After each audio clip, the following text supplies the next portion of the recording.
పాయసానికి కావాల్సిన పదార్థాలు చూద్దాం. 1 కప్పు సేమియా, ఇలాచీ పౌడర్, పంచదార, జీడిపప్పు, కిస్మిస్, బాదం పప్పు, నెయ్యి, 1/2 లీటర్ పాలు, వాటర్. పాయసం కావాల్సిన ఇంగ్రీడియంట్స్ చూసేసాం కదా, ఇంకా చేసేసాం.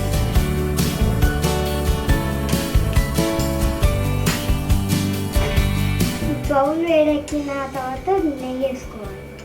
నెయ్యి వేడెక్కాక జీడిపప్పు, కిస్మిస్ అవి వేసుకోవాలి.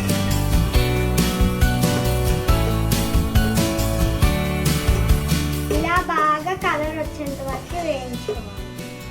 ఇప్పుడు కలర్ వచ్చాయి కదా, తీసి బౌల్ వేసుకోవాలి. తీసుకొని పక్కన పెట్టాలి. ఇదే నెయ్యిలో సేమియా వేసుకోవాలి.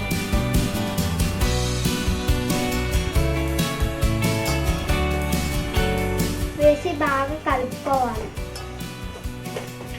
ఇంకో పక్క స్టవ్ వెలిగించుకోవాలి. 3 కప్పుల వాటర్ ఇక్కడ పెట్టుకోవాలి.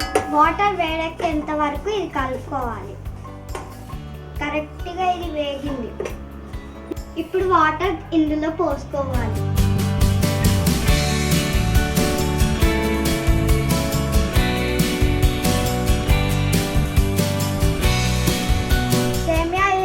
బాగా ఉడికించుకోవాలి. ఇప్పుడు సేమియా ఉడికింది, మనం పాలు పోసుకుందాం.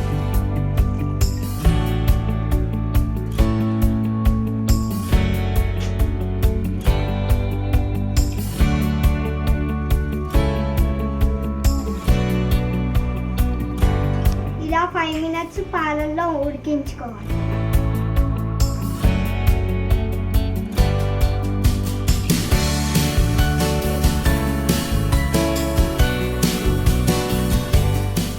ఉడికింది. ఇప్పుడు మనం పంచదార వేస్తాం.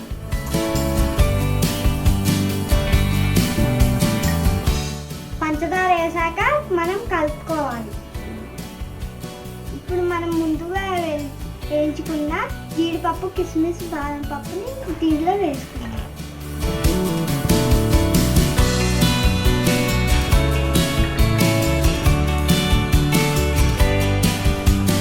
ఇలాచీ పౌడర్ కూడా వేసి స్టవ్ ఆఫ్ చేసుకుందాం.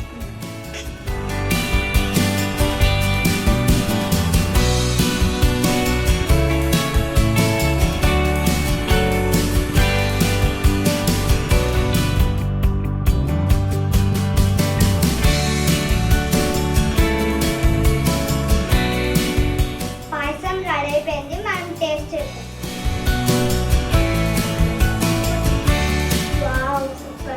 మీరు కూడా ఇంకా ట్రై చేయండి.